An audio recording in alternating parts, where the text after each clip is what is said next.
Good afternoon, everybody. This is Jeff J. Brown, China Rising Radio Sinoland, for another China Tech installment.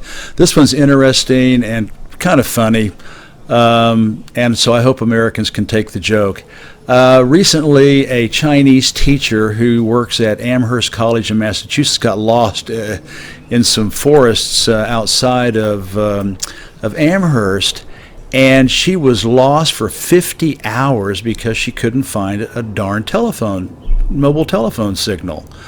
And so she was just like wandering around and finally got out.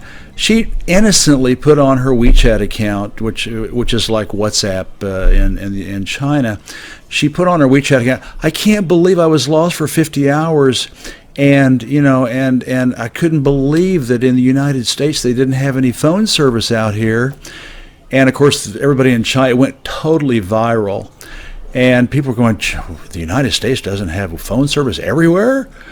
And so they were making fun of the United States, and this poor young woman teacher lost.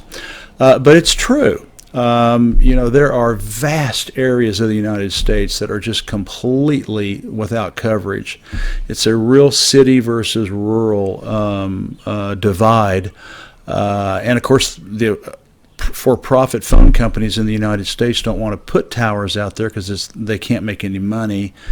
And here in China, there is service everywhere, even out in the West, where only 4% of the people live.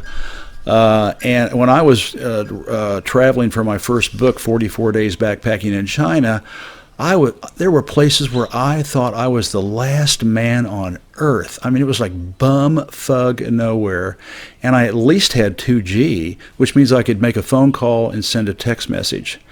And then you get to 3G, and it was like, you just go to the tiniest village, and they had 3G, which means you can send pictures and things like that. And then 4G is everywhere. There are 1.1 billion 4G users in China right now. China has 4 million 4G towers. To the United States is 200,000. That's 20 times more towers in two countries that are identical in size and landmass. And it's not a question of people. China does have 4 times more people than the United States, so they do need more. They do need more towers for the added bandwidth that people are drawing off those towers. But towers are a question of geography. And again, you can go anywhere in China and get coverage, and it's free. Airports everywhere. It's free. Restaurants, you just go and it's free everywhere. Train stations, metro. It's just free everywhere. And so anyway, just very interesting. And now China's coming out with 5G. And they are just rocking, and the United States is sitting there with their pants, with the Americans are sitting there with their pants around their ankles, and the Europeans are no different. They're being browbeaten by the United States not to use Huawei's 5G, which is basically the only game in town now. And so it's just interesting to see the difference in service for phones. Of course, the phone companies here are state-owned. They are owned by the people, and they have a mandate. They have a mandate to provide coverage for the entire country, and so they put towers where you would never see towers anywhere in North America or Europe.